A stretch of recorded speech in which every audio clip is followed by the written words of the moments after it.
What's going on, Heat fans? Ernest back with another Miami Heat video and updated hairstyle. Guys, Miami Heat had an incredible week this past week. The last 4 games, I told you, were a true testament of what the Miami Heat are going to be doing this season. Now, we know what the Miami Heat have done all year. They've dominated with a depleted roster. Injuries have caught us all year, but that hasn't mattered. We have stayed at the top of the Eastern Conference. But these last 4 games were very important because these were the 4 top teams in the Eastern Conference. You had Chicago, which we smoked. You had Milwaukee, which we lost by 1 point because of unlucky situation. But then after that, we beat the crap out of Brooklyn Nets. And then on Saturday, we beat the crap out of the Philadelphia 76ers. So in the last 4 games, the Miami Heat have gone 3-1. So what does that say about this team? In my opinion, this is not a regular season team. This team was made for the playoffs. And I mean, just look at the roster that we have. You have championship pedigree with players like Kyle Lowry, PJ Tucker, that have recently won championships and knows what it takes to get that extra step. We see how critical now PJ Tucker was to the Milwaukee Bucks and how critical he is for us. Then on top of that, you have guys that have been to the finals, know what to do to get there. Guys like Jimmy Butler, Bam Adebayo, Tyler Hero, Duncan Robinson. These guys know what needs to get done to get to the pivotal point. So this Miami Heat team are winners. This is not the Atlanta Hawks in 2015 that won 60 games and are going to get dominated by Cleveland. Reason why is because we have a lot of veteran presence in this team. We have a lot of experienced guys, and we have guys that know how to win. And it really grinds my gears, as Peter Griffin would say, that in ESPN, all these people want to talk about are teams like Brooklyn, Boston, New York, and Milwaukee. Now, I get it. Boston and New York are big markets. And Boston, ever since Larry Bird, NBA wants to just always see the Boston Celtics succeed. And the fact that they're 5th seed and they're being talked about more in ESPN than the Miami Heat is complete disrespect. But at the end of the day, guys, it's like I've said in the past videos. The Miami Heat team will just continue to take that disrespect and use it for our momentum. And that's what we're seeing, guys.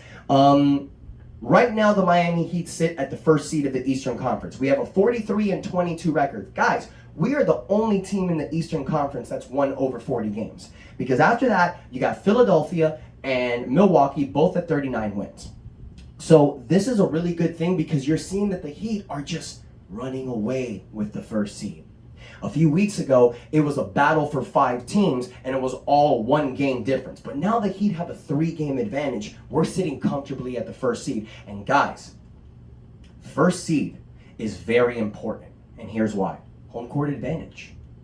When you're in the Eastern Conference Finals and you go to a Game 7, we know how important it is to play in front of your home crowd. So getting the 1st seed, in my opinion, is very important. Do not hit the brakes right now, Miami. It's time to keep pushing forward.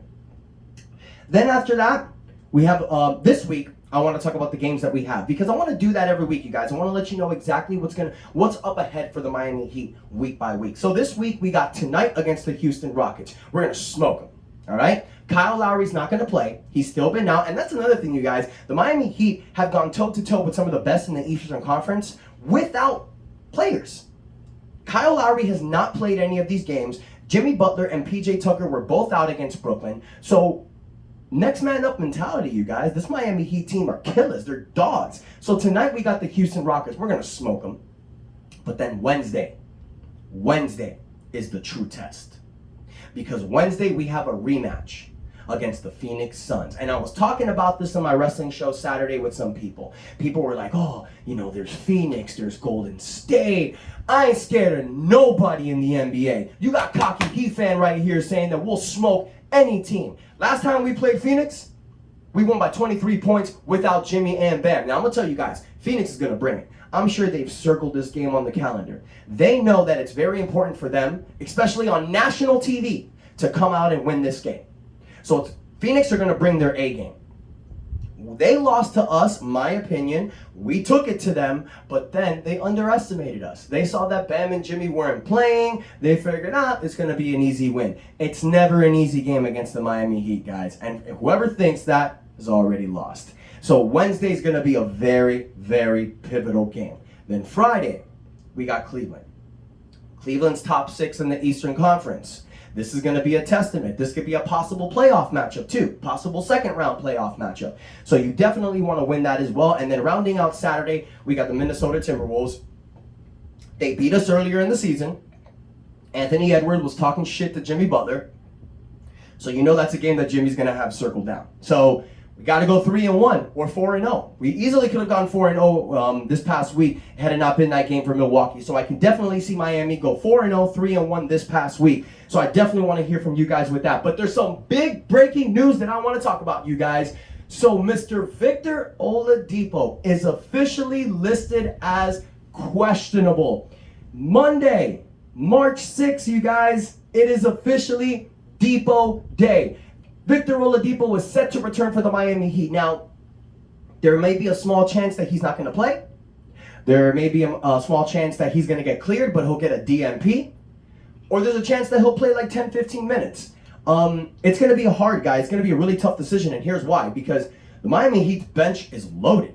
You got Tyler Hero, Caleb Martin, Gabe Vincent, Dwayne Dedmon, and Max Strus. So right there, Miami Heat is 10 deep. Then you bring Victor Oladipo back.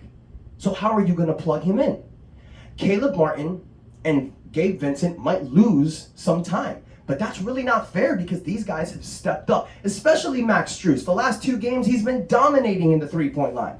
So Erik Spoelstra's got some difficult decisions to make, you guys, but it's like I say, he's the best coach in the NBA. If there's anybody that can do it, it is definitely Erik Spoelstra, who's my pick for Coach of the Year this year. Not because I'm a Miami Heat fan, not because I do these Miami Heat channels. Look at every coach in the NBA, and you guys tell me who has done a better job than Erik Spoelstra.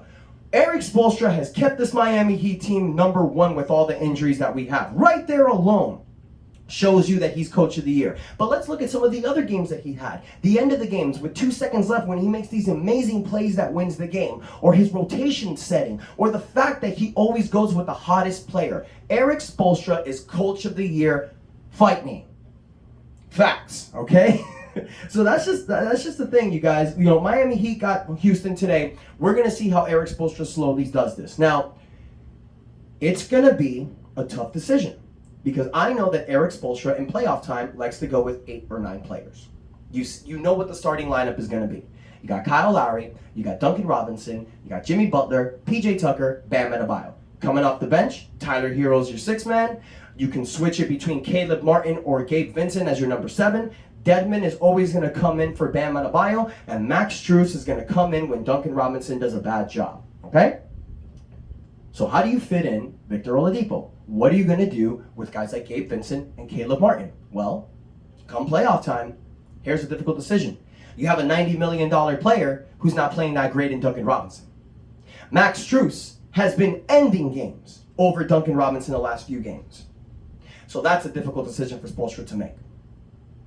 You obviously want to go with the guy who's making the most money because you've made an investment in this guy. But if he's playing like crap, go with the hot hand. It's like I said in the last show, you guys. Do not go with Jimmy Butler at the end of the game just because he's your number 1 guy. If he's having a shitty game, don't give him the ball with 2 seconds left. You give the ball to whoever's hottest. And I'm going to make that point again in this channel, again on this show, you guys. I feel that the Miami Heat need to go with who's hot. Starting lineup. If Victor Oladipo comes back and is playing like his old self, well, you know what, Duncan Robinson? Time to go to the bench.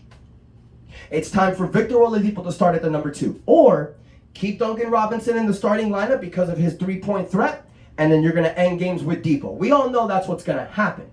But Duncan Robinson, there's a chance that he can lose his starting spot to guys like Victor Oladipo, Max Strus, hell, or even Caleb Martin. You can put Jimmy Butler at the 2 and start Martin at the 3. Okay? I mean, Miami Heat, guys, we're a really lethal 3-point shooting team, but let me explain one thing. The number 1 thing about our team is defense. That is what Depot brings. That is what Caleb Martin brings. So we are a defensive-minded team first. And we got a bunch of players that can make the 3. So it's not like we have to leave Duncan out there just because he can hit 3s. Duncan, you need to shape up or get the hell out. Fact, man. It's been all year. We've had, bro, the last 2 years, he's averaged 43 and 46% beyond the three-point line. This season, he's averaging 36%. The last 2 seasons before this, he's averaged over 13 points a game. This season, he's averaging 11. Good numbers. Good numbers. Not $90 million numbers, though. Okay? We need you to get in line. And it's not like it's because Kyle Lowry's here or the emergence of Vincent and Martin. Duncan Robinson is taking the same shots that he's taken the last few years. He's just not making them. So Duncan, get on the ball. So I want to hear from you guys. Let me know what you think about this show. Let me know your opinions. Let me know what your thoughts are. How excited are you for Victor Oladipo Day? Do you believe that he should get into the starting lineup? Do you think Max Strus should be the number 2? Who do you guys feel should be the starting shooting guard going into the playoffs?